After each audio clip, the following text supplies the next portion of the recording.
Good morning, all. It's with joy that Dad is being celebrated today. He's gone to his heavenly home, which has been his focus all his life.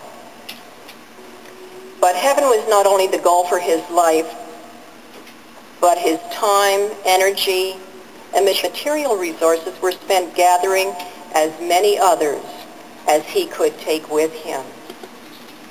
Dad finally reached the finish line, and we can just imagine the welcome he received as he crossed the line. I'm not sure if he was flying or crawling. His body was probably at the crawling stage, but his spirit was ready. And his father Bob said, "Well done, good and faithful servant. Enter into the reward prepared for you by my Father." So, if Dad had a sense of humor, where do you think he got it? And I am just looking forward to the many jokes that maybe Almighty God is playing on this son of his for the rest of eternity.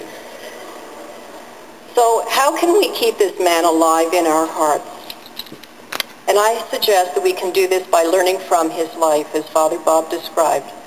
So I'm going to say here are 10 tips from Orville, Grandpa, Great-Grandpa, Uncle or a relative or dear friend. And the first is know your faith.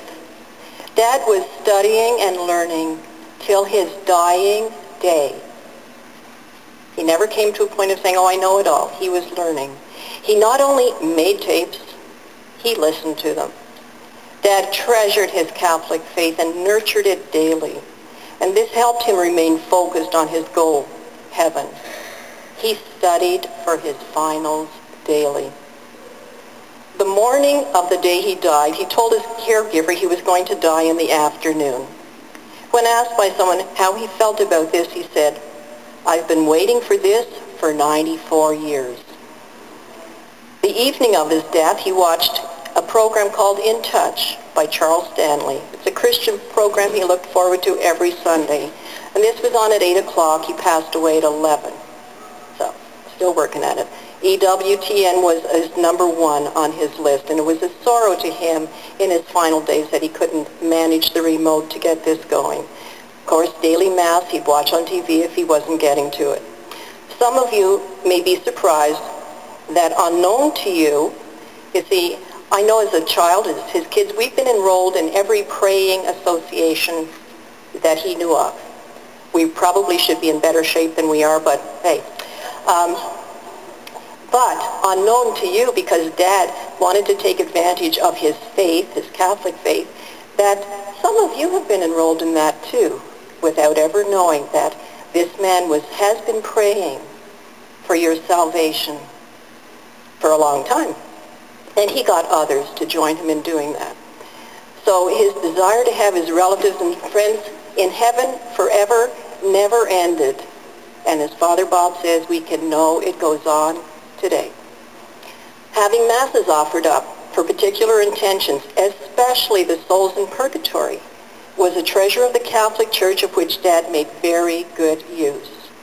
It was not unknown for him to have, he'd have this send $500 to this Marian Hill Association for 100 masses to be offered by the missionaries. And then he'd ask this, offered up for the souls in purgatory, and then he was the accountant until he couldn't do it, and then Marion ended up, okay, he'd call, have a mass offered up for this person. Oh, have a mass offered up, Jennifer's having a baby, have a mass offered up. Okay, and so he used his account then, having the souls in purgatory praying for his intentions, which he then later decided what they were. If you want any wisdom on how to make use of the treasures, ask him to help you with that. Dad loved Mary, the mother of Jesus, and prayed the rosary daily, probably many times. Interesting song that he chose for today, On This Day, O Beautiful Mother, and it just happens to be the feast of the presentation of Mary. Holy water, blessed salt, blessed oil were some of the weapons he used in his daily life. Know your faith. What are the treasures of our Catholic faith? In other words, use the gifts and talents God has given you. And yes, one of his gifts is intercession. So from his example, I've learned to pray daily for the souls in purgatory, all those who are going to die today. You never know what friend you've just made on the other side. because you've prayed for someone.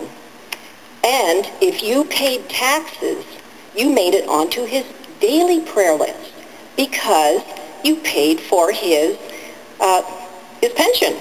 So, hey, you're one of his benefactors. He daily prayed for his benefactors. And so you'd say, do you pay taxes? Oh, yeah, I'm praying for you every day.